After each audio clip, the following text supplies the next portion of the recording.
saya katakan seperti ini, mudah-mudahan tidak ada yang tersinggung.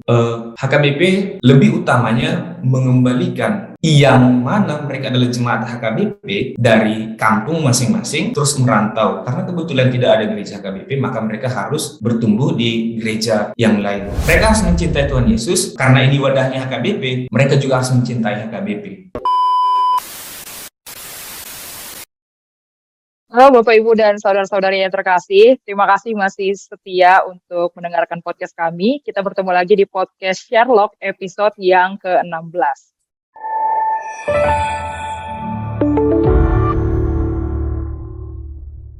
Pada hari ini sudah bergabung bersama dengan kami seorang pelayan yang masih sangat muda, namun memiliki pengalaman pelayanan yang cukup bisa dikatakan naik turun, dan kali ini kita akan belajar banyak dari pelayanan yang sedang dijalani. Narasumber kita, langsung saja kita sambut Pendeta Elimiano Siagian. Selamat datang Amang di ruang sosial yang dihubungkan dengan internet ini. Boleh Amang mungkin kenalkan diri supaya nanti para penonton kita lebih paham Amang ini sedang melayani di mana, lulusan dari mana, Amang. Silakan Amang. Ya, terima kasih. Saya manggil Bere, Inan, Ade, atau Cynthia. Namanya aja Amang, silakan Amang. Saya panggil Cynthia saja ya. Ya, terima kasih Cynthia. Saya Pendeta Elimiano Siagian. Mama saya, ibu saya, Boru Sinaga. Saya dari STT HKBP, tahun masuk 2012, Sola Fide Team. Tahun tamat tahun 2017. Nah, saya mengikuti tes ke HKBP sebagai calon pelayan atau LPP tahun 2017, berkisar bulan 11, seingat saya. Lalu kami LPP bulan 2 tahun 2018. Lalu surat penugasan yang pertama saya ditempatkan di HKBP Bayung Lincir, Resort Maranatha Betung, Distrik 15, Sumatera bagian selatan. Dan LPP yang kedua, sekaligus LPP yang ketiga, di HKBP Sion Duta Palma, Resort Indragiri Air Molek, Distrik 22, Riau. Kemudian pada tahun 2021, bulan 8, tanggal 15, kami kita habiskan menjadi seorang pendeta, dan tugas pertama saya itu di pos pelayanan yang di bawah naungan Distrik 18 Jabar TNDI. Terima kasih, sekian perkenalan dari saya. Oke Amang, ini dari riwayat pelayanan Abang yang tadi sudah Abang jelaskan, justru ketika Abang sudah menerima tahbisan sebagai seorang pelayan penuh waktu sebagai pendeta, Amang justru memiliki tempat pelayanan yang sangat berbeda dibandingkan tempat pelayanan Amang yang sebelumnya. Nah, yang ingin saya tanyakan ya Amang, sekarang kan kalau tidak salah ya tadi yang Amang jelaskan, Amang sedang melayani di pos pelayanan. Mungkin boleh dijelaskan ya Amang.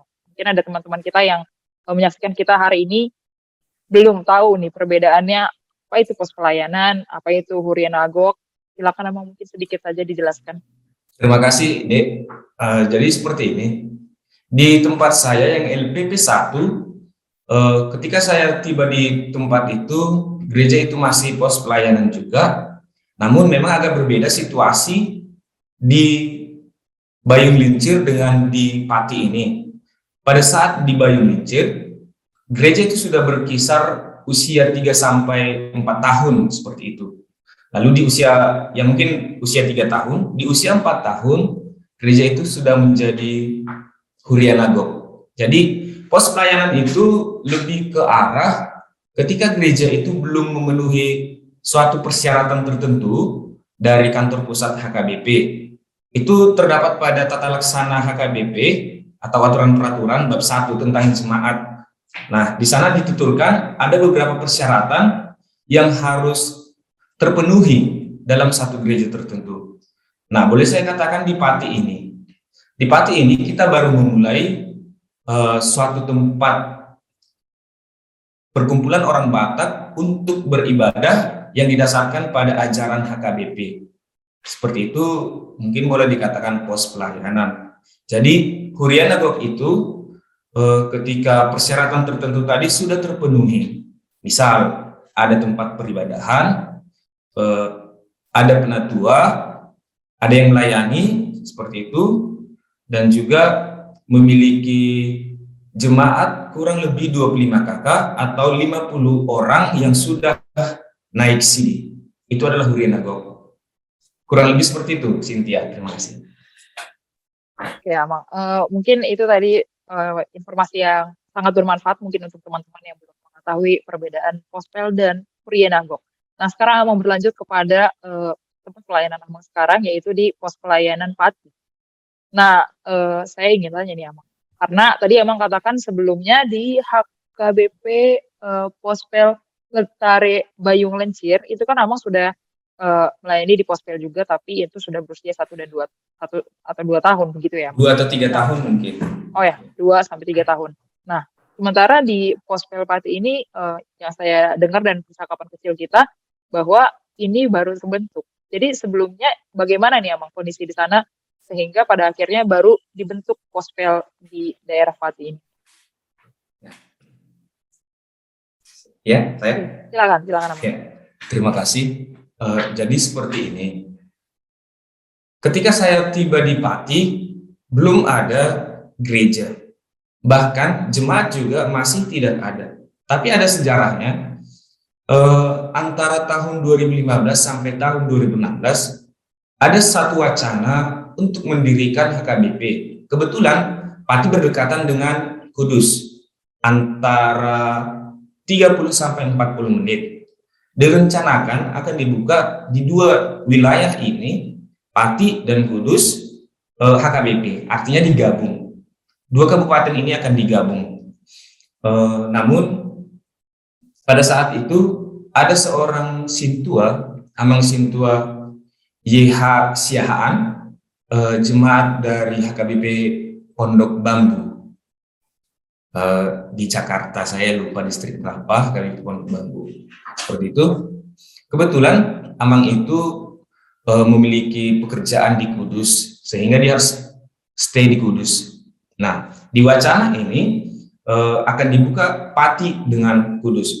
Karena berketepatan Kudus ada Sintua, maka orang Kudus meminta supaya di Kudus HKBP itu, dan orang Pati datang ke Kudus. Tetapi sebaliknya orang Pati menginginkan baiknya di Pati saja, karena menurut jumlah orang Batak memang lebih banyak di Pati. Jadi orang Batak di Pati berharap kita berdirikan di Pati saja. Nah, tetapi itu tidak terjadi karena jarak yang sangat jauh. Sempat beberapa kali ada orang Batak datang dari Pati ke Kudus untuk beribadah. Namun lama-kelamaan itu tidak berlangsung karena mungkin mereka letih, bosan dengan jarak tersebut, seperti itu. Lalu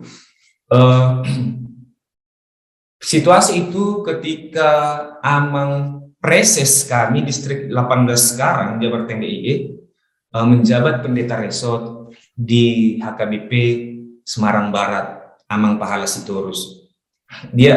Beliau menggagasi hal ini supaya terjadi, dan berketepatan Bapak itu sekarang menjadi pimpinan di distrik ini. Beliau melanjutkan program itu kurang lebih 6 atau 7 tahun yang lewat di Pati ini. Nah, mungkin bukan hanya di Pati, ada beberapa pos-pos pelayanan yang ditanggulangi oleh distrik. Seperti kami ya, ada 3 orang pendeta dan juga ada kurang lebih 4 calon pelayan, baik di Bilfro dan calon pendeta. Jadi itu ditanggulangi distrik. Amang Pahala Sitorus melihat bahwasanya perlu didirikan gereja HKBP. Nah, kembali ke Pati ini. Ketika saya datang di tahun 2021 bulan 11 di Pati ini, cerita gereja tadi masih 0, cerita jemaat masih 0. Jadi kita sedang memulai seperti itu. Terima kasih. Seperti SPBU ya, Mang ya, masih dimulai dari nol semuanya. Ya, Mungkin ini Amang sedikit apa ya, berdasarkan asumsi saya pribadi sih sebenarnya. Saya berpikir bahwa eh, ketika kita melayani di satu gereja yang sudah ada jemaatnya, memang sulit juga untuk memelihara iman mereka supaya mereka tetap teguh, tetap hidup sesuai dengan firman Tuhan. Tapi ketika kita mencari jiwa, tentu ini jauh lebih sulit kalau menurut saya nih, Amang. Asumsi saya pribadi. Nah, sebenarnya saya lebih ingin tahu sih, Amang. Sebenarnya kita tahu sendiri di Indonesia ini pun eh, kita berdoa sih supaya ada perubahan untuk sikap toleransi kita sebagai umat beragama. Tapi kita tahu juga kalau kondisinya ya di Indonesia masih cukup sulit untuk bukan hanya mendirikan bangunan peribadahan, tapi bahkan untuk beribadah pun masih banyak kendalanya. Nah, ini mungkin saya ingin tanya konteksnya kepada pelayanan Abang sendiri ini bagaimana nih Abang? Abang kan bahkan masih belum tahu harus melayani siapa, harus mencari ya, orang-orang, bagaimana lagi untuk apa ya, bercita-cita supaya sekiranya bisa ada bangunan gerejanya ini bagaimana nih? ya. Terima kasih. Eh, Berbicara tentang bangunan gereja ya, mungkin di tahapan untuk Pospel Pati ini kita belum melaju ke sana dalam beberapa waktu ini, dalam waktu dekat ini. Tapi kita masih lebih berfokus kepada bangunan rohani tersebut, gereja yang sesungguhnya, yaitu boleh saya katakan seperti ini, mudah-mudahan tidak ada yang tersinggung. HKBP lebih utamanya mengembalikan yang mana mereka adalah jemaat HKBP dari kampung masing-masing terus merantau, karena kebetulan tidak ada gereja HKBP, maka mereka harus bertumbuh di gereja yang lain.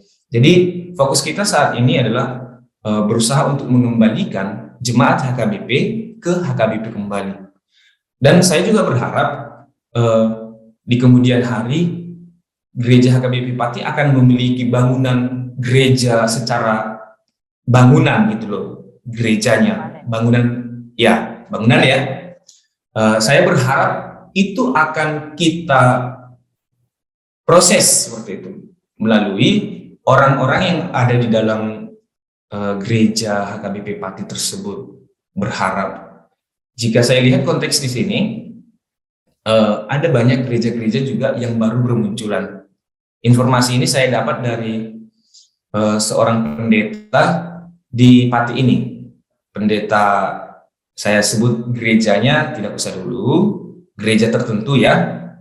Siapa tahu ada sehabis ini ada yang melihat atau di luar daripada gereja HKBP menjadi sesuatu hal gitu ya.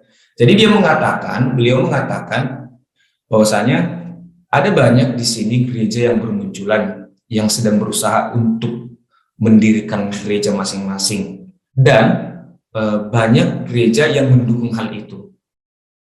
Jadi untuk gereja HKBP ya sebisanya ikuti saja kegiatan perkumpulan gereja-gereja, maka kita akan saling mendukung seperti itu. Artinya saya berharap dari perkumpulan gereja-gereja tersebut ya kita akan dimenangkan bersama gitu, mudah-mudahan.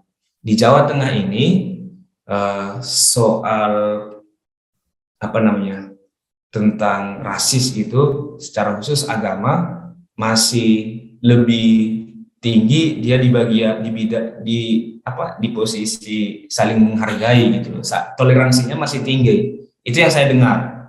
Itu dari pimpinan HKBP juga, termasuk Amang Preses, pendeta Resep di Semarang, dan juga jemaat-jemaat yang ada di sini, orang-orang Batak dan gereja-gereja Jawa. Mereka mengatakan hal itu.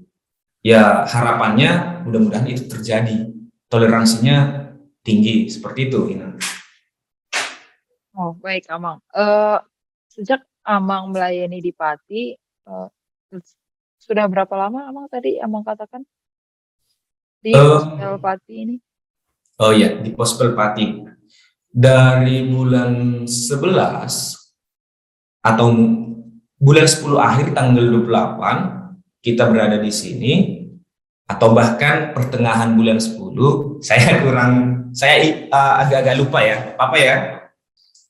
Saya sebut awal bulan 11, 11, 12, 1, 2, 3, 4, 5.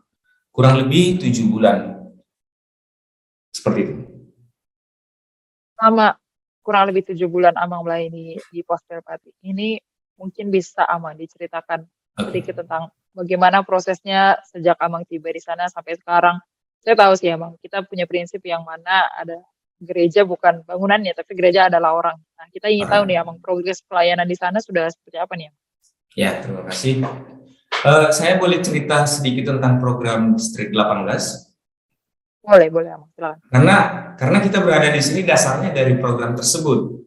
Artinya Distrik 18 menciptakan atau membuka suatu lapangan baru untuk para pendeta. Karena itu sangat digembarkan gitu ya. Semakin banyak pelayan HKBP, maka harus semakin banyak yang dilayani. Jadi di Distrik 18 itu dibentuk suatu mungkin disebut badan lembaga alih-alih sending, seperti itu. Di alih-alih sending ini ada BPH, salah satunya Inang Duma dan yang lain, dan juga ada kepanitiaannya. Yang di Kudus itu ialah Amang Situasihaan, seperti itu. Ini dua orang ini akan sangat berpengaruh dalam pelayanan di Pati dan di pospel-pospel yang lain. Sebagai penanggung jawab segala sesuatu hal, itu Amang Preses sendiri, dan ketua pospelnya dari pihak pendeta itu Amang Pendeta Jason Simanjuntak. Mereka membentuk satu grup ini untuk mencari tempat dan juga mencari dana sebagai bekal untuk para pelayannya, seperti itu. Lalu seperti yang saya katakan tadi, antara bulan 10 sampai 11 kami tiba di Pati. Namun setelah saya tiba di Pati, bukan langsung tinggal di Pati. Sampai bulan 2 tanggal 23, jika tidak salah, baru saya bertempat tinggal di Pati. Tapi selama beberapa bulan 2, 11, 12, 1, 2, kurang lebih 3 bulan, kami tetap melayani ke Pati. Saya pada saat itu tinggal di Kudus. Kita dari Kudus ke Pati, dari Kudus ke Pati, dari Kudus ke Pati bersama dengan alih-alih sending yang dari Kudus itu Amang Situasihaan. Jadi kita kunjungan dari rumah ke rumah orang Batak, seperti itu. Sampai di tanggal 23 bulan 2 tersebut, saya tinggal di sini di Pati. Dan setelah kurang lebih 1 bulan, di sini saya rasa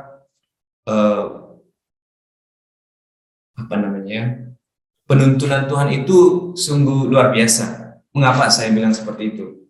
Karena ini termasuk salah satu yang cepat bisa melakukan peribadahan minggu. Saya katakan seperti itu karena kurang lebih 1 bulan orang Batak yang ada di Pati ini, beberapa orang Batak yang ada di Pati ini, mereka menanyakan, Amang, mailahami, nggak sebulan Amang ison orang lebih, ale dangarun bepenak bulan. Mailahami katanya. Pikir saya tadinya seperti ini. Kita di pospel itu, lagi saya pendeta gitu ya, saya di pospel ini kayaknya nggak ada kerjaan dan kayak rasanya sunyi gitu dan nggak ada yang merindukan kita. Ternyata kurang lebih 1 bulan itu mereka memperhatikan gerak-gerak saya dan mereka merindukan sebenarnya gereja itu secepatnya berdiri gitu loh. Orang itu mengatakan, Amang melubui tabai memang pertanyaan dukun ini kita ikutkan ke ibadah minggu. Kita utamakan ibadah minggu. Sekali kita buat ibadah minggu, jangan pernah lagi stop ibadah minggunya. Yang terpenting bagi kita, ibadah minggu berjalan setiap minggu. Bahkan jika ada hari raya besar, seperti yang kemarin ya, kenaikan, hari Kamis kami juga melakukan peribadahan. Puji Tuhan sampai saat ini, 1,5 bulan pada tanggal 17 April, Minggu Paskah pertama, kita melakukan peribadahan, ibadah pertama, dan perjamuan kudus yang dipimpin oleh Pendeta Resort HKBP Semarang, ya HKBP Semarang, seperti itu. Jadi kita sudah memulai dan kita sudah melakukannya bersama dengan panitia Pospen, panitia sending, dan juga orang-orang Batak yang memberikan hatinya untuk HKBP. Seperti itu. Dan ketika tanggal 17 itu, kita sudah memiliki jemaat yang diwartakan. Jemaat yang pertama, saya sendiri sebagai pendeta, Amang Marisa Sinurat, lalu ada jemaat Amang Opung Lamrolina Sagala Guru Sinaputar, dan juga ada Amang Adrian Malik Buru Lumban Gaul, dan juga ada Amang Harapan Utapia Buru Menggulan. Jadi di warta pertama kita sudah diwartakan 5 jemaat, 5 kakak jemaat, dan ada partisipan-partisipan yang siap mendukung HKBP untuk maju seperti itu. Mudah-mudahan jemaatnya bertumbuh. Saya kutip tadi perkataan Cynthia, gereja itu bukan bangunannya, tetapi orangnya. Seperti itu.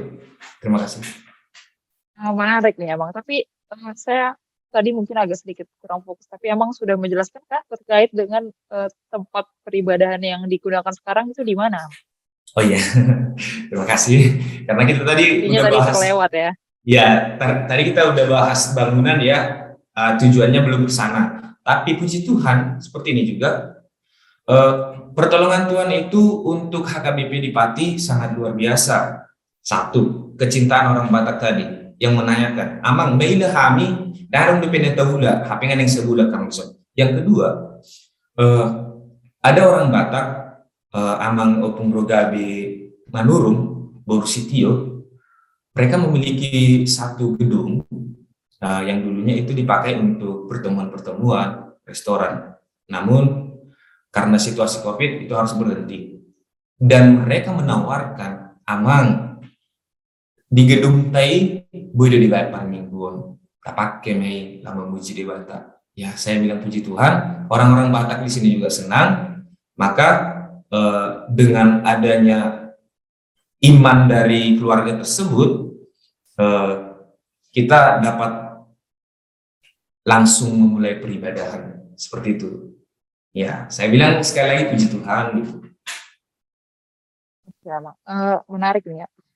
Saya lanjut ke soalan sosialnya mungkin ya. Kita tahu sekali bahwa ketika kita sedang mencapai sesuatu nih, biasanya sama teman-teman punya tujuan, kita tuh semangat sekali emang untuk mencapai tujuan itu. Tapi ketika sudah berhasil, biasanya muncul konflik kepentingan yang membuat kita justru bertikai satu sama lain.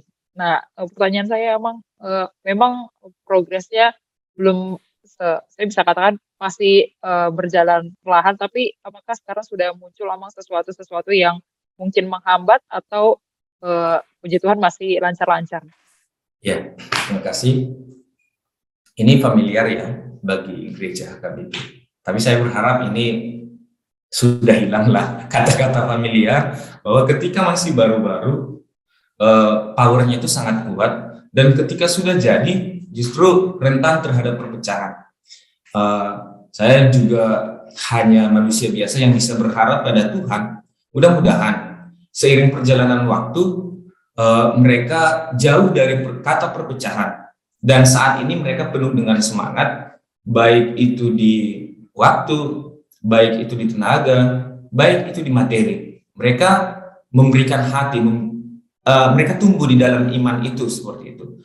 Nah, dalam benak saya terlintas seperti ini, agar kelak ketika gereja ini sudah jadi dan mungkin di usia yang bertambah entah 1, 2, 3 tahun dan seterusnya,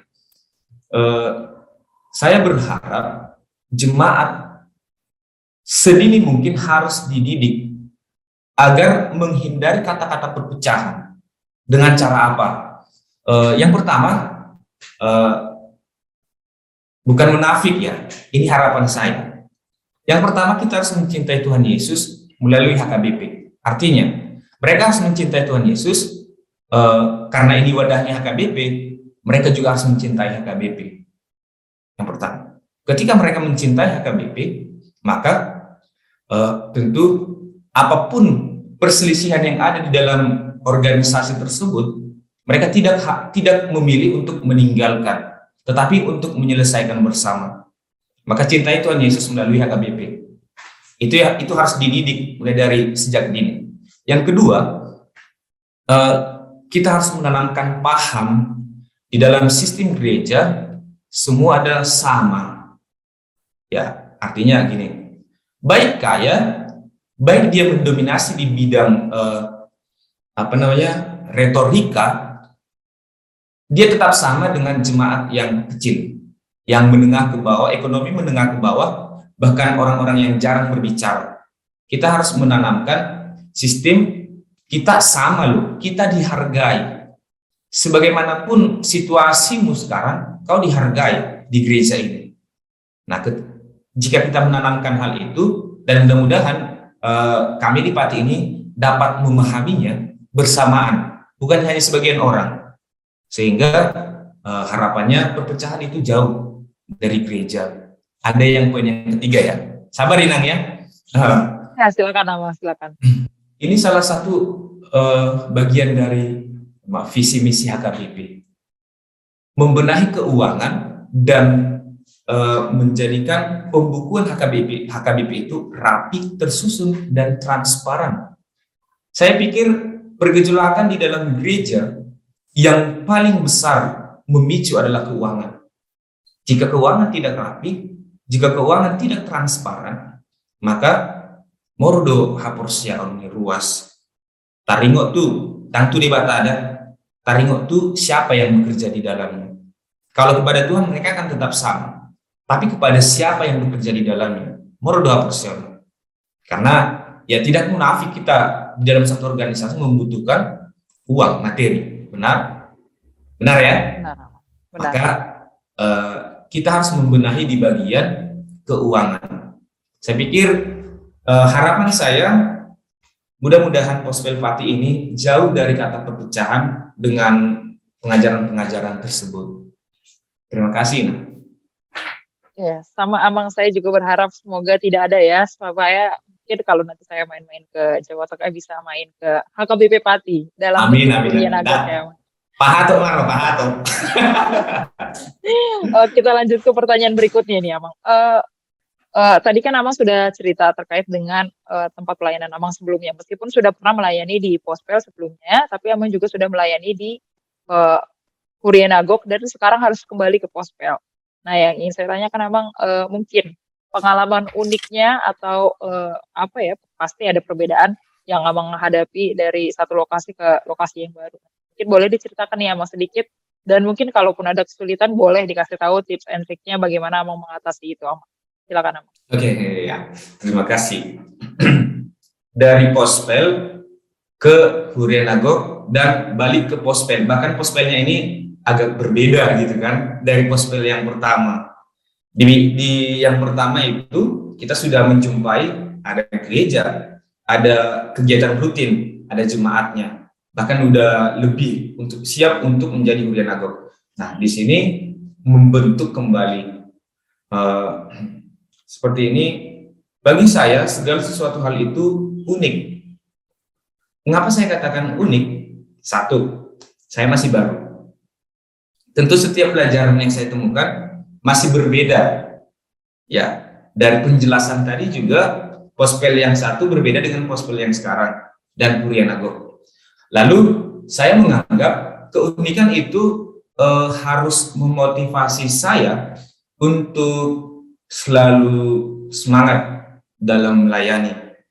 Oke, saya akui terkadang saya juga memang mau dia kayak merasa kesepian gitu loh di dalam situasi Pospel ini. Ya, kamu pahamlah dan beberapa pendeta lain paham dengan apa yang saya rasakan. Tapi itu bukan membuat saya untuk tidak melakukan pelayanan ini, sebab itu sudah menjadi tanggung jawab bagi saya. Lalu saya katakan semua hal itu unik bagi saya, maka saya harus nikmatin itu. Tidak ada sesuatu hal yang membuat saya harus mundur. Oke? Bisa ya? Semuanya itu unik bagi saya, maka saya harus menampung. Toh juga saya masih baru kok. Saya belum bisa membeda-bedakan mana yang seperti yang kayak pelayanan yang baik, yang terbaik, dan bagaimana. Saya masih mengumpulkan seperti itu. Nah, sebagai pendeta, adakah tips dan trik yang dilakukan dalam pelayanan yang tipe-tipe pelayanannya berbeda? Seperti itu? Tentu ada, pasti ada. Seperti ini, Cynthia, saya memang bukan seorang pendeta pendoa yang ulung gitu ya. Apa ya bahasanya ya? Bukan seorang pendoa yang ulung. Terlalu munafik bagi saya kalau saya harus mengatakan saya pendoa sejati. Enggak, saya mengakui saya pendeta yang berdosa, tapi berdoa bagi saya itu adalah pijakan untuk melangkahkan segala sesuatu hal, kegiatan kita, pelayanan kita. Lalu bagaimana trik yang saya lakukan dan juga apa tadi namanya tipsnya? Salah satunya adalah kita wajib berdoa, harus berdoa. Saya ingat khotbah entah 2 minggu yang lewat yang mengatakan seperti ini loh. Gimana ya? Saya ambil kutipan Yakobus 1 ayat 5a seperti ini. Kalau ada seorang di antara kamu yang menderita, baiklah ia berdoa. Oke, menderita ini jangan kita gambarkan siksaan, disayat, dipukul, bagaimana? Bukan itu ya. Konteksnya yang saya ambil bukan seperti itu. Konteksnya, jika ada yang menderita, baiklah ia berdoa. Artinya, dalam setiap tahapan kamu melayani, jangan lupa, jangan tinggalkan berdoa itu. Karena itu sangat penting. Itu yang menopang kita. Itu loh. Lalu, maaf, itu Yakobus 5 ayat 13a ya. Itu Yakobus 5 ayat 13a, itu khotbahnya. Lalu saya ambil Yakobus 1 ayat 5a, demikian. Tetapi apabila di antara kamu ada yang kekurangan hikmat, hendaklah ia mintanya kepada Allah. Nah, ini sangat memotivasi bagi saya. Saya sadar saya bukan pendeta yang penuh hikmat, tapi saya percaya ketika saya meminta kepada Tuhan, Dia akan menunjukkan jalan. Contoh, seperti yang tadi, ketika saya tinggal di sini, saya merasa sedih, tidak seperti pendeta yang lain yang dirindukan oleh jemaatnya. Ternyata ada orang Batak yang merindukan saya, bahkan dia sangat menjadi motivasi yang sangat besar bagi saya. Amang, mailah kami, jangan udah pendeta ula di son, nggak bulan kamu. Itu dari mana? Itu hikmat dari Tuhan. Saya percaya itu hikmat dari Tuhan. Nah, gitu loh. Jadi berdoa itu adalah yang terbaik bagi kita. Itu yang pertama. Yang kedua, Cynthia, saya ingat waktu saya LPP, pimpinan kita siapapun itu ya, karena setiap pimpinan menekankan hal ini. Komunikasi dengan mitra kerja itu sangat penting. Siapa mitra kerja kita? Oke, saya sebut pimpinan saya. Siapa pimpinan saya di sini di Pati ini, di distrik 18 Jabarteng ini? Preses, Pendeta Jason Simanjunta.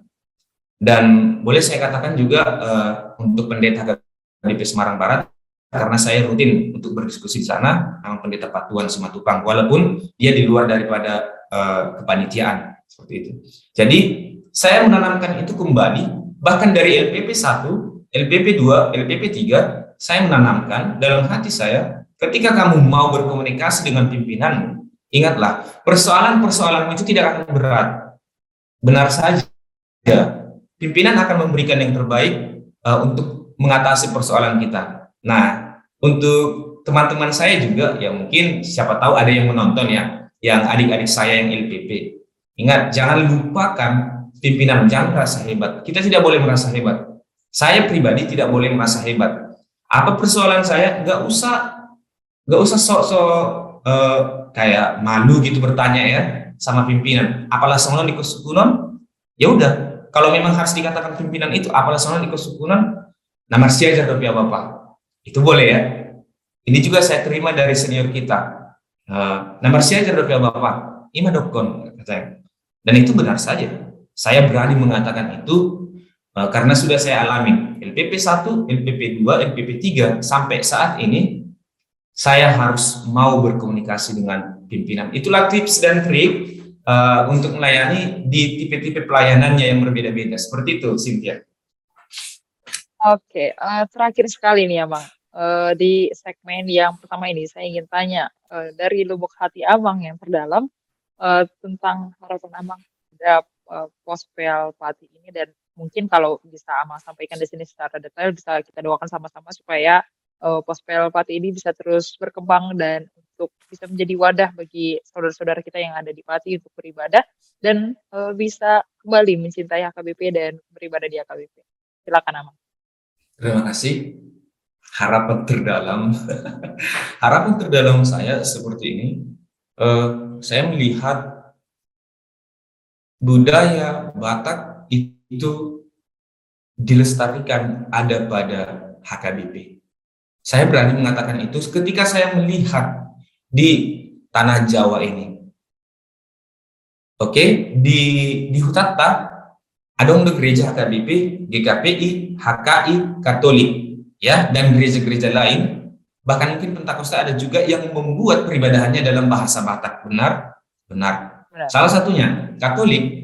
Katolik itu mereka sangat mencintai budaya dimanapun mereka berada. Mereka akan mengikutkan itu. Mereka akan menjadi motivasi untuk meningkatkan budaya mereka. Tapi berbeda ketika sudah di tanah Jawa, Batak tidak akan dibawa. Yang dibawa adalah Jawa. Maka saya katakan 100% yang dapat melestarikan budaya Batak adalah HKBP. Lalu saya berharap di Pati ini, saya masih berharap pada Tuhan, kiranya orang-orang Batak itu mau kembali mencintai HKBP, secara khusus yang Protestan dari kampung sana. Kita harus tahu, bahasa di dokon HKBP melestarikan budaya Batak. Nama reda itu harus di parminggon di HKBP. Bukan. Segala sesuatunya dimulai dari bahasa. Ketika bahasa ada, bahasa Batak itu ada, maka kita akan memulai tentang mencintai budaya Bataknya. Adat, kebiasaan, tutur sapa, dan lain sebagainya. Saya tidak terlalu ahli dalam budaya Batak, bahkan saya tidak tahu. Tapi saya gambarkan kelestarian budaya Batak itu akan dilestarikan dalam gereja HKBP. Harapan saya, mudah-mudahan setiap orang Batak yang di perantauan, bukan hanya di Pati, di sepanjang Pulau Jawa dan provinsi-provinsi lain, kiranya orang Batak mau mendukung dan berharap kembali agar kita sama-sama menjaga kelestarian budaya Batak tersebut. Itu Ina, harapan saya dari lubuk hati yang paling dalam. Abang, kita doakan sama-sama ya supaya sekiranya yang menjadi kerinduan Abang di Pospel Pati juga bisa terlaksana, dan kami bantukan doa dari sini supaya ya kita bisa bersama-sama beribadah di HKBP Pati. Mungkin suatu saat nanti kami bisa adakan live streaming Abang di HKBP Pati dan amin. Orang. Abang itu tadi menjadi maaf. Ya, Bang. Ya, boleh saya tambahkan informasi sebelum kamu bertanya seperti ini. Saya ingat dari tadi kok saya belum ditanya ya tentang apa program kegiatan yang sudah berlangsung itu. Oh ya, silakan Abang, silakan. Mungkin terlewat tadi ya. Oh ya, entah saya yang kelewatan, kurang nyimak, maaf ya.